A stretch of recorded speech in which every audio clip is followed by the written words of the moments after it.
오늘 열왕기상 17장 17절에서 24절 말씀 한 절씩 교차하면서 봉독하겠습니다. 이후에 그 집의 주인이 되는 여인의 아들이 병들어 증세 심하여 위중하여 숨이 끊어진지라.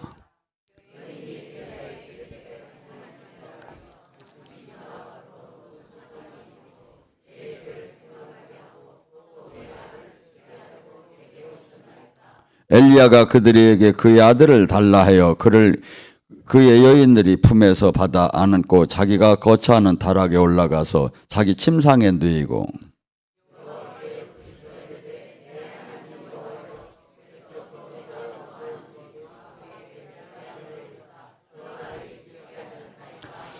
그 아이의 위에 몸을 3번 펴서 엎드리고 여호와께 부르짖어 이르되 내 하나님 여호와여 원컨대 이 아이의 혼으로 그의 몸이 돌아오게 하소서 하니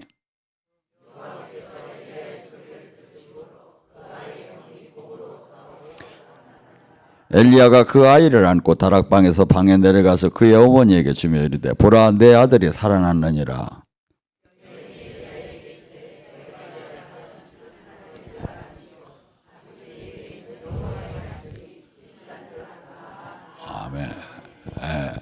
이 죽음에서 부활시킨 사건이 나옵니다. 저희가 그래서 다음 달 21일에 데이빗 라이트라는 미국에 있는 강사를 초청해서 그 사람이 8명을 살렸다니까 여기 와서는 하나 정도는 살릴 것 같아서 초청을 하려고 합니다. 일주일 동안 같이 천국잔치를 동서양에 이렇게 콜라보 영성을 한번 하려고 해서 초청을 했습니다. 자, 잘 생각을 해보세요. 우리는 이 예수님을 믿음에 이게 그냥 적당한 훌륭하고 약간의 병도 고쳐지고 그러면서 뭐 이렇게 좋은 일이 생기고 여기에 국한되다 보면 어떤 현상이냐면 세상에 계속 마인드가 맞춰져요. 근데 우리가 지금 믿는 하나님은 지금 천지를 지으시고 영원히 사시고 영원한 그 나라를 가지시고 영원하게 다스리는 분을 지금 믿는 거예요. 그러니까 지금 이것을 정확하게 알게 하기 위해서 예수님께서 하나님께서 이 땅에 전무후무하게 누구도 할 수 없는 일을 죽은 자를 살리는 사건을 우리에게 보여준 거예요. 그래서 지금 이 사건들을 통해서 하나님이 이게 소망을 우리는 계속해서 소망이 이 땅의 축복에다 자꾸 맞춰져요. 믿음 신앙이. 이걸 기복신앙이라고 해요. 근데 원래 주님께서 우리에게 원하는 건 이 땅에서 잘 되는 것도 좋지만 그것이 그게 문제가 되는 게 이 땅에서는 잘 돼도 좋고 안 돼도 좋고 문제는 영원선상에 그분이 원하는 진리 안에서 그분의 생명 거룩한 사역을 이 땅에서 내가 열매 맺는 사역을 얼마나 하다 죽느냐 이거예요. 얼마나 하다 죽느냐. 그리고 이 땅을 떠나는 날 내가 어떠한 상급을 받느냐에다 맞춰지 않는데 계속해서 한국교회는 지금 이 땅의 축복에다 자꾸 맞춰지는 거야. 이걸 갖다 기복신앙이라고 해요. 사람들에게 무진장 메리트는 있지요. 그런데 원래 기독교가 원하는 건 이게 아니에요. 소망을 하늘에다 두라는 거지. 그래서 영원선상에 살아계신 하나님, 지금도 영원하게 죽음까지 생명까지 모든 걸 관장하신 하나님을 우리가 자꾸 만나야 하는데 이걸 계속해서 망각하기 때문에 오늘 이 부활에 대한 설교를 붙잡게 됐습니다. 요한복음 5장 36절에도 뭐라지요? 예수님이 그러지요. 나는 이 세상 사람들은 예수님을 4대 성인으로 봐요. 저도 예수님을 믿기 전에 미션 학교를 다녔는데도 4대 성인으로 봤어요. 근데 지금 예수님이 예수님은 성부, 성자, 성령의 하나님이시고 하나님이 인간의 몸을 갖고 이 땅에 오셨고 이것을 증명하기 위해서 수없이 지금 성경은 죽은 자가 살아나는 사건이 나온 거예요. 예수님이 요한복음 5장 36절에 뭐랍니까? 나는 세례자 요한의 증언보다도 더 확실한 증언이 있다. 세례자 요한은 그 당시에 선지자로 모든 백성들이 인정을 했어요. 왜냐하면 그의 거룩한 삶 자체가 탄생할 때서부터 그는 이렇게 화제의 인물이었고 그러고 그들은 막 바리새인 서기관들이 부패되었는데도 그는 메추기와 소통을 먹으면서 이렇게 강가에서 요단 강가에서 이렇게 메시지를 전하고 있었기 때문에 누구든지는 진짜 선지자다 했어요. 근데 세례자 요한이 그래요. 나는 나를 증명하지 않는다. 나는 내 뒤에 오는 분은 내가 그분의 신발끈도 내가 묶을 수가 없을 정도로 나는 아건도 아니다. 그분이 진짜고 그분이 메시아고 그분이 우리 인생을 구원하러 오셨다. 근데 이렇게 세례자 요한이 확실한 증거자로 평탄케 하는 자로 하나님의 사명을 받은 사람이 있는데 그 세례자 요한이 지금 너희들에게 나를 증거했지만 그거보다 더 확실한 증거가 있다. 그거보다 더. 그렇다고 뭘 넘어질 것까지는 없고. 그러면서 뭐랍니까? 내가 지금 예수님께서 지금 죽은 나사로를 살리고 나인성의 그 과부의 자녀를 살리고 지금 이 사건들이 모두가 뭐야? 살아계신 주님이 지금 보내신 것을 증명한다 이거야. 예수님이 그래요. 나를 지금 지금 사건들은 하나님이 나를 지금 증명하기 위해서 하고 내가 하나님이 나를 보냈다는 걸 증명하는 거라고. 자, 그래서 지금 예수님이 또한 요한복음 15장 24절에 뭐랍니까? 내가 사람들이 아무도 할 수 없는 것을 내가 하지 못했다면 너희들에게 죄가 없을 것이다. 왜? 하나님은 하나님답게 증명이 돼야 하잖아요. 하나님을 어떻게 우리가 보이지 않는 하나님을 어떻게 믿습니까? 근데 요한 15장 24절에 예수님께서 지금 누구도 할 수 없는 일들은 이걸 보여주고 지금 죽은 자를 살리고 막 이러한 사건들을 한 것은 살아계신 하나님이 나를 보냈다는 증명을 하는 거다 이거야. 증명을. 우리의 신앙은 로마서 8장 11절에 뭐랍니까? 예수 그리스도를 살리신 그 영이 너희 안에 거하면 너희 죽을 모든 것들이 살아나리라. 우리는 이 세상 사람들은 절망에 다가오고 이 세상 사람들은 그 모든 것이 이 환경이 끝에 와 있을 모든 것이 이론적으로나 현실적으로 볼 때 끝났다면 세상 사람은 끝난 거죠. 근데 우리는 그렇지 않다는 거야. 주님을 믿는 사람들은 성령 안에 있는 사람들은 생명으로 주님과 연결한 사람은 그렇지 않다 이거야.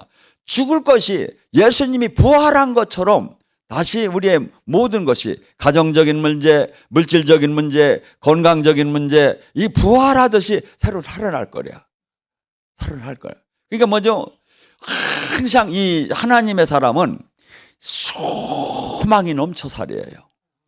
소망이 넘쳐 살이에요. 뭐라죠? 내가 징계를 받는 것 같으나 나는 살아있고 나는 슬픈 것 같으나 항상 기쁘고 나는 가난한 자 같으나 많은 사람을 부유케 하고 나는 아무것도 없는 자 같으나 모든 것을 가진 자로다. 옆 사람을 모든 걸 가진 것 같습니다 하고 한번 인사 한번 합니다. 그 마음이 확실히 드는 사람 한번 손들어 봐봐. 이게 들이에요. 아니 지금 성령이 충만한 사람은 이게 들이에요. 저는 노인이 곤비치 않고 독수리가 창공을 치듯이 막 어저께는 어떤 통역 목사님하고 얘기를 나누는데 이분이 나이가 한 60, 한 3, 4세 됐어요. 그런데 저더러 뭐라냐면 목사님 제가 그동안은 많이 활동을 했는데 이제 손자나 보고 이제 애들하고 이렇게 그냥 저기는 하고 사역하는 것도 반은 줄여가지고 이렇게 하고 그냥 대학 신학교 강의나 조금 하고 제가 일 들어오는 것도 밑에 사람 나눠주고 그냥 2주 정도 이렇게 합니다. 그래서 뭔 소리 하는 거예요? 나는 지금도 미치고 환장하겠는데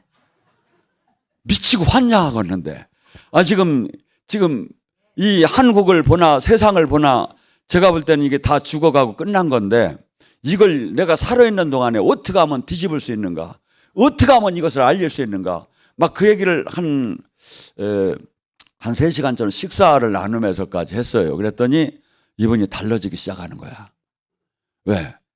자기보다 막 7, 8살 더 먹은 형님이 막 그렇게 하니까 네, 자기가 도전을 받더라고요. 여러분 지금 이 본문의 사건도 뭡니까? 왜 이런 사건이 일어나죠? 엘리야가 3년 반 동안 그 나라의 하도 그 백성들이 말을 안 들으니까 하나님이 하늘문을 닫아버렸어요. 하늘문을 닫았어요. 거기서니 모든 것이 이제 동물들도 식물 막 냇가의 물들도 막 다 이제 말로 비틀어진 때 그 기손 시냇가에 있는 엘리야에게 다시 명령이 떨어져요. 까마귀로 먹이던 하나님께서 너는 이제 여기를 이 땅을 여기 물도 말랐으니까 떠나서 사랍다 과부 있는 그 동네를 가라 그래요. 거기 그 여인에게 내가 이렇게 너를 먹게 해주겠다고. 그래서 딱 그 지역을 갔는데 진짜 그 여인이 이렇게 있는데 벌써 이렇게 아마 그때 이 엘리야가 뭐 복장이나 아니면 이렇게 사람들한테 다 알려졌던 것 같아요. 보자마자 하나님의 사람인 건 알았어요. 사랍다 과부가. 그러니까 엘리야가 저기 자매님 나 물 좀 한 전 떠다 주세요. 그러니까 예 하고 가려고 하는데 아니 물만 떠다 주는 게 아니라 내가 떡 한 덩어리 좀 갖고 오셔. 그러니까 여인이 그래요.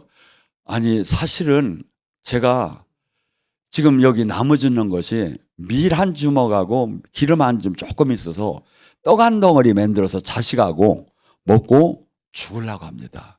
그래서 이렇게 하는데 무슨 당신을 갖다가 떡을 바칠 수 있겠습니까? 이 뜻을 얘기했어요. 그러니까 엘리야가 뭐라냐면 그러면 그 떡을 만들어서 나에게 주고 남으면 너가 먹어라. 그러고 그리하면 하나님께서 여호와께서 이 가뭄이 끝나는 날까지 기름과 밀가루가 떨어지지 않는다 한다. 지금 이 말을 지금 제가 합니다. 너희 지금 오늘 갖고 온 카드를 다 내놓고 다 신문서 내놓고 그렇게 하고 지금 다 돌아가라. 하나님한테 바치면 하나님께서 하늘문을 열고 꼬주고 나눠주는 축복이 말 것이다. 이제 제가 이렇게 했어. 이따가 저기 헬퍼들은 다 받으라고 이제 다 할게요. 지금 이게 쉬운 얘기가 아니에요. 자식하고 마지막 먹을 한 점 그거마저 하나님한테 바칠 수 있느냐 이거야. 근데 하나님이요 항상 우리를 시험을 하면서 시험을 안 하는 하나님이라고 하지만 그 시험은 마귀가 주는 시험을 안 한다는 거고 당신께서 우리에게 아브라함에게도 이삭을 바쳤을 때 뭐랍니까?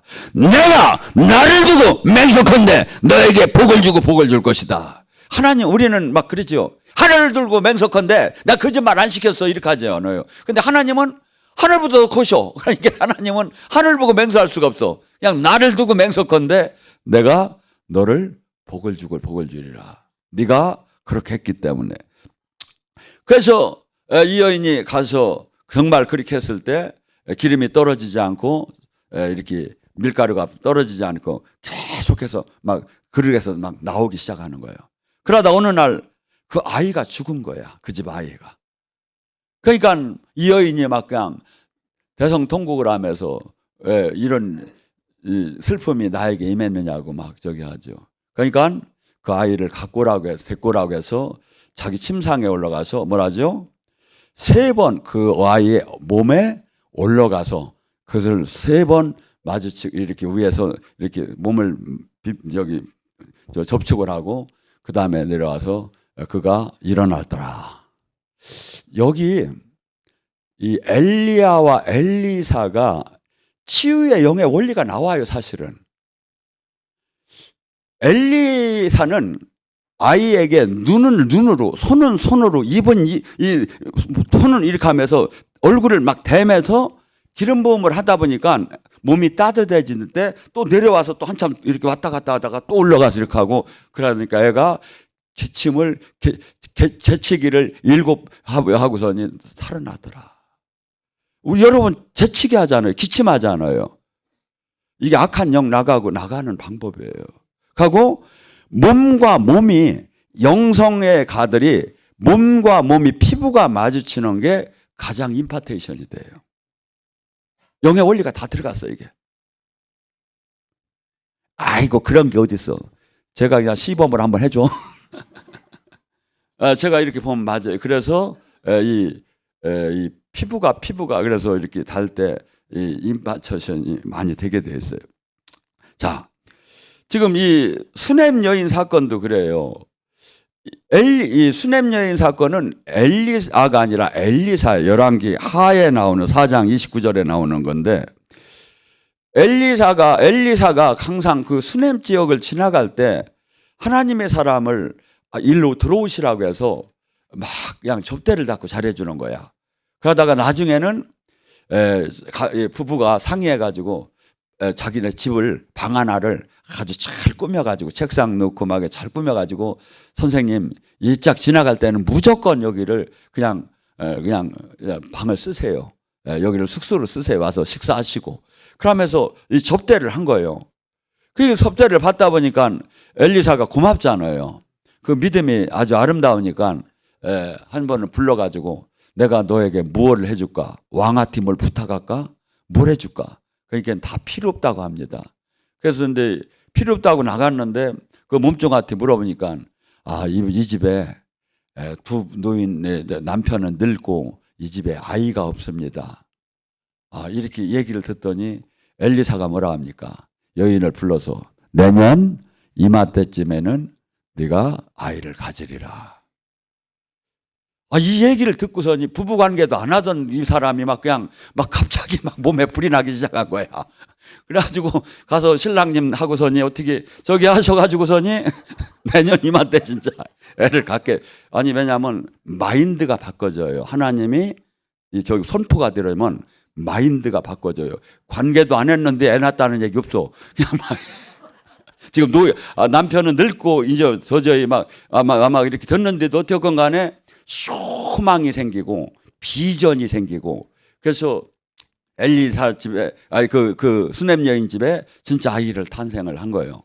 그랬는데 어느 날 애가 잘 무럭무럭 자라더니 어느 날 추수기에 갑자기 아버지랑 같이 일하다가 그냥 머리가 아프다고 해서 집에 들어가 일하니까 엄마 무릎에 앉아 있다가 그냥 누워 있다가 좀 저기 하다가 죽어버린 거예요. 그러니까 이 여인이 그냥 뭐 볼 거 없이 막 남편한테 여기 종 하나하고 나귀 하나 달라고 해가지고 막 뛰기 시작하니까 남편이 왜 그러노? 죽었다는 얘기도 안 하고 막 엘리사부터 찾은 거예요. 그러니까 갈멜산을 향해서 이 여인이 막 달려가기 시작하니까 거기 성경에 이렇게 나와요. 수냄 여인이 막 뛰어오는데 개하시더라도 너 저 가서 저 여인이 남편이 문제가 있나, 가정에 문제가 있나, 자식이 문제가 있나 물어보라고 그래. 막 뛰어오는 이게 벌써 달리니까. 그러니까 아무 얘기도 안 하고 막 뛰어가서 그러면서 자기 아들 죽은 얘기를 이렇게 하니까 게하시한테 뭐라 합니까? 너는 빨리 내 지팡이를 들고 인사도 누구랑 나누지 말고 빨리 가서 그 언네에게 위에다가 그 지팡이를 갖다 얼굴에다 대라. 이것도 일리가 있는 거예요. 하나님의 사람에 쓰는 저기들은요, 쓰는 모든 것에 기름 부음이 들어가요. 그래서 손수건 사역, 앞치마 사역 뭐 이런 모든 게 그냥 그렇게 손수건 앞치마만 되는 게 아니라 모든 거예요. 내가 이빨 빼는 것도 돼요. 제가 이제 그분이 항상 내 신발이 막 이상해지는 때가 있었어. 이게 그냥 자기 신발을 항상 내 옆에다 이렇게 갖다 놓는 사람이 있었어. 그 사람 믿으면 대로. 근데 어쨌건 간에 지금 엘리사가 그 몸중 게하시한테 너는 빨리 달려가서 젊으니까 자기들보다 젊으니까 빨리 달려가서 그 몸을 그 지팡이를 그 아이 얼굴에다 놓으라고 그랬어요. 이 기름 부음이 들어가라 이거지. 거기서 이제 이 여인과 더불어 뒤늦게 이제 거기를 간 거예요. 가가지고 그 자기 침상에다 올려놓고 눈은 눈, 손은 손, 막 얼굴을 막 피부에다가 막 손을 비비면서 기름 부음을 한 거야. 기름 부음. 그러니까 몸이 따뜻해지기 시작하더라. 그러더니 재치기를 하면 낫더라. 그래서 기침을 하는 게 악한 영이 나가는 게 성경에 나오는 거예요. 이게 악한 영이. 그래서 또한 뭡니까? 엘리사가 이렇게만 끝난 게 아니라 나이가 들어 엘리사가 병들어 죽었어요. 엘리야는 승천을 했는데, 그래서 영적 비기로 봐서는 엘리사하고 엘리야 관계가, 이 사역은 2배를 했어요. 영감을 2배를 달라고 해서. 근데 실직 그 영의 깊이로 봐서는 엘리야는 불병거를 타고 올라갔고, 가고 엘리사는 병들어 죽었다고 해요. 엘리야는 이 말라기 4장에 뭐랍니까? 엘리야가 불병거를 타고 간 엘리야가 내려오야 그 이후에 메시아가 온다고 했어요. 주님의 날, 주님이. 근데 사람들이 그래서 이스라엘 사람들 지금도 메시아를 기다려. 왜? 엘리야가 안 왔다 이거야. 근데 예수님은 마태복음 17장 12절에 요한이 엘리야로 왔다 이거야. 너희들이 무시한 세례자 요한이 엘리야다 이거야. 너희들이 무시한 세례자. 그러니까 저는 누구 같아? 우리 영적인 깊이를 자꾸 들어가면 약간 심오해지기 시작해요. 시편 139장 16절에는 너희가 이 땅에 태어나기 전에 책으로 기재가 됐다 이거야. 그래서 지금 우리 지금 엘리사는 지금 엘리야하고는 비교할 수가 없는 거예요.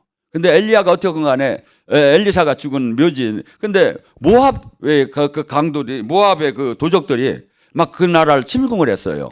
장사 지내러 막 가는데 막 도둑들이 막 강도들이 오니까 겁나니까 엘리사 무덤에다 그냥 갖고 간 시신을 확 던지고 도망을 간 거야. 근데 마침 그 시신이 엘리사 뼈에 연결이 되는 동시에 시신이 살아났대. 그러면서 막 장사 지내고 막 무서워서 던지고 도망을 가는데 뒤를 보니까 뭐가 따라오는 소리가 있어. 보니까 시신이 지가 던진 시신이 떠서 살아서 막 따라오는 거야. 근데 우리는 지금 이런 사건들이 사실은 뭐 크게 접하는 시대는 아닌데 선교지에서는 지금도 많이 일어나고 있어요. 죽은 자가 살아나는 사건들이. 자, 예수님 저기에도 또 사건이 많죠. 마태복음 9장에 한 회당장의 딸이 일어나는 사건이 나오죠. 막 예수님이 마치 가버나움에 가는데 회당장 딸이 마치 병들어 죽어가고 있었어요. 예수님이 또로 빨리 오라고 했어요. 빨리 갑시다. 큰일 났습니다. 딸이 죽게 생겼습니다. 그러니까 가는데 마침 거기에 독수리처럼 기다리는 12해 동안 혈유병 걸린 여인이 와서 탁 예수님의 뒤 옷깃을 잡으면서 사건이 일어나서 예수님 막 바빠서 가는데 예수님이 누가 내 옷에 손을 댔다고 하면서 그 여인을 찾으려고 이렇게 하니까 여인이 겁나서 제가 저기 했다고 할 때 뭡니까? 주님이 딸아 네 믿음이 너를 낫게 했느니라. 그래서 하나님의 나라는 믿음을 통해서 역사하고 믿어야. 그러니까 예수님 지금 성경이 안 믿어져요. 일반적으로는. 근데 영의 사역을 계속 하다 보면 당연히 믿어지기 시작을 해요. 예. 그래서 신학 교리는 받아들이는데 관념으로 받아들이는데 실제로 다 앉아있는데 영의 사역을 하다 보면 저도 이해가 안 돼요. 영의 사역을 하다 보면. 근데 일어나는 거야. 왜? 그래서 이 합리적, 논리적, 이성적으로 영의 사역을 계속 관찰하고 그걸 따지면 답이 안 나오고 부딪힘만 나오지. 그때 예수님께서 뭐랍니까? 막 사람들이 아이고 큰일 났다고 애가 다 죽어간다 그러더니 마침 애가 죽었다고 해가지고 그때 당시에 그들이 문화는 우리는 이렇게 장사 지내고 이렇게 저기 초상집에서 가족들이 애고 이렇게 하잖아요.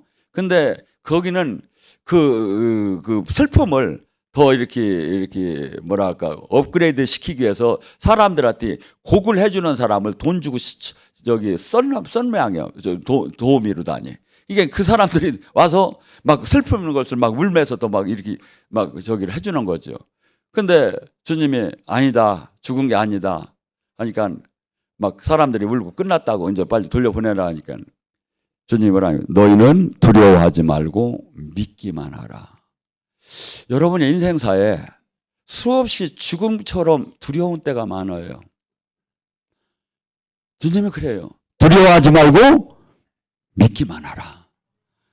두려워하지 말고 믿기만 하라. 손잡고 두려워하지 말고 믿기만 하라. 지금 여러분들 지금 가정 문제 모든 문제를 두려워하지 말고 믿기만 하라. 두려워하지 말고 믿기만 하라. 두려워하지 말고 믿기만 하라. 이게 성경은 항상 이걸 내 걸로 써야 하는 거예요. 내 걸로.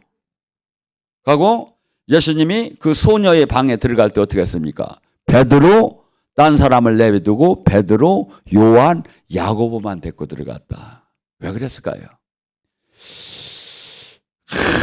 하나님 일을 할 때 여리고 성을 돌 때 가장 비밀 무기가 뭐였냐면 샷다마우스야. 입 다물고 있으래요. 왜 그랬을까요? 자, 여리고 위에 저기 사람들이 막 어마어마한 막 갑옷을 입고 칼과 창을 들고서니 어마어마한 사람들이 아이고 저것들 칼도 없어 저것들 병신들 거기 장수들 몇 명만 칼하고 작대기만 갖고 이제 도는 거예요. 막 이거 막 비웃고 그러는데 얘기를 하게 되면 그래 맞아. 저들을 보니까 우리는 메뚜기네 메뚜기. 아이고 이게 미친 지랄이요. 이렇게 얘기를 이 부정적인 얘기가 돌잖아요. 역사가 끝나는 거예요.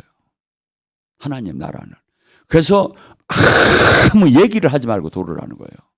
여리고를 돌 때. 지금도 왜? 베드로, 요한, 야고보가 그래도 믿음이 있는 사람이요. 그래도 예수님 역사를 믿는 사람이요. 이 사람만 데리고 들어간 거예요. 일부러. 다른 사람을 다 버리는. 고향에 가서 예수님이 누가복음 4장에 고향에 가서 일을 하실 때 너무나 사람들이 안 믿는 거예요. 목수의 아들로만 보는 거예요. 하나님을. 그러니까 뭐죠? 큰 일을 역사를 하지 못하고 조금의 소수만 병을 고치고 거기서 나왔더라 그래요. 하나님의 나라는 믿는 자들이 차지하기 시작해요. 또한 뭡니까? 나인성을 갔을 때 예수님하고 제자들하고 갈 때 큰 여인이 슬피 울면서 지나오는데 젊은 아이를 잃은 과부가 혼자 돼가지고 그냥 막 가슴을 치며 우는 걸 보시고서니 주님께서 그 나가는 데다 관에다 대고 손을 탁 올리니까 사람들이 가던 걸 딱 멈췄더라. 그때 주님이 뭐랍니까? 청년아 내가 너에게 말하노니 일어나라. 예수님의 사역은 모든 것이 창조주, 이게 은사사역자는요 되면 좋고 안 되면 말 수밖에 없지만 예수님의 사역은 전혀 달라요. 38년 된 그 저기도 일어나라.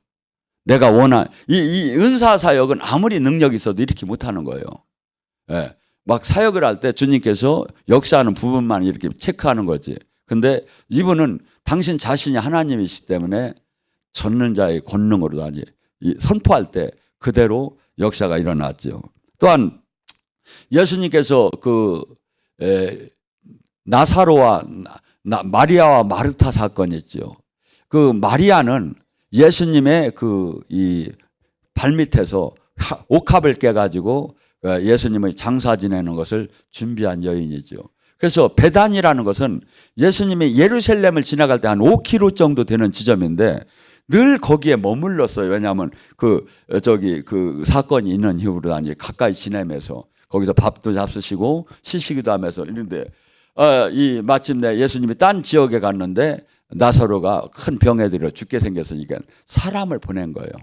예수님 빨리 와서 우리 저 형제님을 좀 구해달라고. 예수님이 그 얘기를 듣고 이틀을 더 유하더라. 왜? 빨리 가서 금방 사람을 살리면 어떤 현상이 일어나겠습니까? 기절했는데 그냥 일어났다. 사람들은 그렇게 처벌할 거 아니에요. 그러니까 예수님이 그래요. 이틀을 더 유함해. 저 병은 죽을 병이 아니라 아들의 영광을 드러낼 일이다. 하나님께서 계획한 일이다 이거야. 예. 거기서니 이틀을 더 유했다가 예수님께서 오셨을 때 그 나라 문화는 너무나 더워가지고 저기 이스라엘 가가지고 젊은 척 항상 갖고 다니냐면 물컵을 갖고 다니는 거예요. 너무나 이게 시신이 금방 부패되지요. 예, 그러니까 거기는 동굴을 파고 바로 갖다 시신을 넣고 돌로 이렇게 우리 큰 맷돌 같은 저기로 이렇게 밀어서 닫죠. 예, 그렇게 하는 상태인데 예수님이 그때 이제 가신 거죠. 그러니까 마르타가 쫓아나와서 당신이 계셨으면 우리 오빠가 살았을 텐데 그랬다니까 아니다. 네 오빠가 살아난다 하니까 나중에 부활로 이렇게 영생에 들어가는 걸로 개념으로 다니 느끼고 또한 마리아도 쫓아가서 이렇게 저기 할 때 그들은 모두가 예수님을 암만 그렇게 저기 함에도 그렇게 죽은 자를 이렇게 살릴 것까지는 생각하지 않았죠. 근데 예수님이 그 돌 무덤에 가서 뭘 합니까? 큰 소리로 나사로야 나오너라. 그러니까 돌을 옮기라고 해놓고 나사로야 나오라 하니까 광시처럼 막 수위를 둘른 채 막 그냥 이렇게 튀어나오기 시작했잖아요. 사람들더러 수위를 풀어주라. 물이 질질 흘러나오는 썩은 나사로가 완전히 그 창조주의 명령에 회복되는 거. 지금 이게 우리는 너무나 커가지고 이해가 되지 않죠. 근데 예수님이 이렇게 예수님만 이 일을 하신 게 아니에요. 사도행전 9장에 베드로가 도르카라는 이 자매가 늘 구제를 잘하는 자매가 죽었을 때 요바에서 그가 베드로가 가까이 있는 지역에 있다고 하니까 이 다락에다 찢어서 놓고서니 베드로를 청했지요. 베드로가 뭐랍니까? 와서 무릎을 꿇고 다 나가라고 합니다. 항상 이 기적을 일으킬 때 부정적인 사람은 옆에 있으면 장애가 돼요. 그래서 큰 영성 집회도 앞에는 영적으로 은혜를 잘 받는 사람을 알아요. 막 눈이나 까고서니 저기 어떻게 하나 보나 보는 사람들 앞에 있으면 막 신경이 써야 된다고 제가 사역을 하다가도 항상 그냥 스펀지가 물 빨아대다 아멘 아멘 하는 사람들이 있으면 막 강사도 힘이 나는데 막 그냥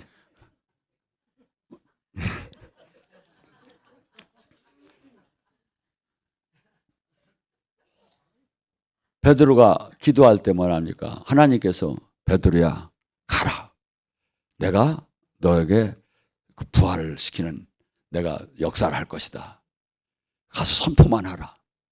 그러니까 베드로가 와서 무릎 꿇고 기도하고서 다비다야 일어나라. 그러니까 그가 일어나서 그가 베드로를 바라보고 앉았다고 합니다. 또한 예수님께서 모든 사역이 뭡니까? 지금 이 모든 것들이 또한 예수님이 십자가를 지시고 돌아가시고 나서 부활하신 사건은 수없이 성경에 기재되는 것이고 그래서 우리 신앙은 항상 마가복음 9장 23절 주님이 그래요. 믿는 자가 할 수 없담이 무엇이냐고. 예수님은 항상 그래요. 내가 네 안에 네가 내 안에 하나가 되어 무엇이든지 구하라. 무엇이든지 구하라. 믿고 구한 건 무엇이든지. 근데 우리는 항상 우리의 이 세상의 관점 관점에서 우리가 요 정도는 뭐 치유가 될 수 있는데 이 정도는 불가능하지 않을까. 근데 주님 보신 입장에서는 감기나 죽은 자를 살리는 거나 똑같지 않겠는가. 그리고 구약 속에서 계속해서 이 어마어마하게 부활되고 회복되는 사건을 나오죠. 에스겔 37장도 뭡니까? 그 이스라엘 백성들이 전체가 다 매장되고 전체가 다 파멸되고 전체가 다 한없이 종처럼 팔려가 있는 그들이 누가 보났다나 그들의 민족이 회복될 것을 바라보지 않던 민족. 그래서 이 세계에서 유명한 말이 있대요. 이 세계에서 어느 나라든지 항상 그 나라를 먹으면 배티하는 나라가 있대야. 그 나라를 먹으면 뭔 소리인지를 모르네. 그 나라 이 나라가 누구냐면 이스라엘하고 대한민국이랴. 먹으면 배티한대 항상. 왜? 그렇듯이 지금 예수님이도 지금 이게 지금 저기가 기적이 이게 그 반전의 극치를 이루는 게 어떻게 보면 신앙이에요. 이게 우리는 지금 계속해서 이 영의 세계 이 3차원의 하나님 나라를 못 들어가고 우리는 지금 계속해서 이 세상 나라의 관점에서 하나님 나라를 이해하려고요. 우크라이나에서 이번에 전쟁한 사람들이 포로가 잡혔는데 지금 27세인가 26세인가 하는데 걔가 10년을 군대 생활하는데 집을 한 번도 못 갔대요. 그리고 엄마하고 통화만 몇 번 했대요. 지금 이북이라는 나라 나라, 우리나라, 지금 제가 이렇게 세계 사역자들을 이렇게 보면 우리는 지금 GDP가 3만 5천 정도 되잖아요. 근데 GDP가 1,000, 2천, 4천, 5천, 뭐 9천이라도 8천, 9천이라도 우리로 따지면 월급이 30만 원, 20만 원밖에 안 돼. 거기 사람들이. 근데 거기도 핸드폰 갖고 살아. 근데 여러분 그 돈 갖고 살겠어요? 우리나라 좋은 나라예요. 옆 사람 우리나라 좋은 나라. 아니 지금 우리나라가 이 상대간 빈곤감들에 이렇게 하는 거지, 우리는 노력만 하면 조금씩 저축하고 다 살 수 있는 나라인데, 근데 제가 이 외국을 보면 불가능한 거야. 저축을 할 수가. 계속해서 가난할 수밖에 없어. 왜? 모일 수가 없으니까. 근데 우리나라는 노력만 하고 지금 3D를 안 하려고 해서 그렇지, 하면 얼마든지 살 수가 있고 얼마든지 근면성장하면서 살 수가 있어요. 근데 지금 거의가 80%가 80%가 불가능한 나라야. 노력을 해도 노력을 해도 부자가 되기가 불가능한 나라라. 근데 우리 이 복음이 들어온 나라일수록 뭐가 되죠? 부유해지고. 이렇게 하면서 이것이 지금, 근데 이게 그래서 우리는 항상 지금 하나님 앞에 한국은 감사를 해야 하는데 불평 원망을 하면서 감사를 잃어버렸어요. 우리나라는 5천 년 동안에 1000번의 전쟁이 일어난 나라예요. 수없이 침략을 받았고 수없이 가난했고, 진짜 이 막 흙을 파먹을 정도로 나무 껍질을 아니면 풀을 뜯어먹여야 할 정도로 가난한 나라. 제가 어렸을 때가 지금도 기억이 나요. 제 어렸을 때 저희 동네가 약간 한 사람들은 한 어린애들 하도 많아서 한 100명 정도 사는 것 같아 막. 근데 집으로는 한 20개, 30개 정도 되는 것 같은데, 근데 머슴 사는 사람들이 있었어. 층모 사는 사람이. 우리 집안이 조금 잘 살아서 그런 사람들이 좀 있는데, 그때 제가 기억이 나요. 머슴 제일 잘하는 사람이 1년 내에 그 집에서 일해주고 8가마 받았어. 1년 내. 그리고 백중날이라고 그 1년에 한 번 용돈 주는 날이 있었어. 식모는 1년 내에 가서 그 집에서 살고서니 한 3가마, 4가마 받았어요. 3가마. 직장이 없었어. 자전거포, 미용실, 미장원, 모든 데가 가서 뒤지게 2, 3년씩 얻어 맞다가 밥 얻어 먹다가 이제 일 받는 거지. 이 나라를 이렇게 만들어준 거야, 하나님이. 예수님이 오셔서. 근데 이 복음을 잃고 있어. 제가 보면 영적인 사람을 죽어가고 없고, 영적인 일을 할 수 있는 사람이 제자가 없고, 안타까워 죽겠어요. 안타까워. 잘만 하면 미국을 부럽지 않게 세계 최고의 동방의 예루살렘이 될 텐데, 지금 본연의 기독교의 본질을 잃고 종교화되고 있는 거야 이제. 그래서 최소한 여기 계신 분이라도 우리의 좌표를 알아야 돼요. 기독교회가 원칙을 알아야 돼요. 이런 사람이 몇 명만 있으면 세상을 바꿔요. 근데 그냥 신앙생활 하는 거 아니에요. 지금 주님이 원하는 깊이가 얼마인가, 높이가. 나의 좌표는 어디인가? 우리나라의 영적 좌표는 어디인가? 세계적인 우리나라의 좌표는 어디인가? 이거 보여야죠. 저는 이게 보여요. 이게 보여요, 저는. 그래서 전 우리 교회가 지금 작지만 여기에 분명히 군대가 모일 걸로 봐요. 저는 그 사람들을 항상 기다리고 있어요. 반드시 카이로스 하나님의 시간표에 우리는 지금 하나님의 뜻을 이룰 걸로 봐요. 그래서 여기 모두가, 우리는 지금 이 땅에 잘 사는 게 아니에요. 지금 내가 주님이 이 땅에 하나님 나라를, 이 세상을 내가 얼마큼 바꾸느냐다가 맞추면 나의 후손의 문제는 자동적으로 풀려버리는 거예요.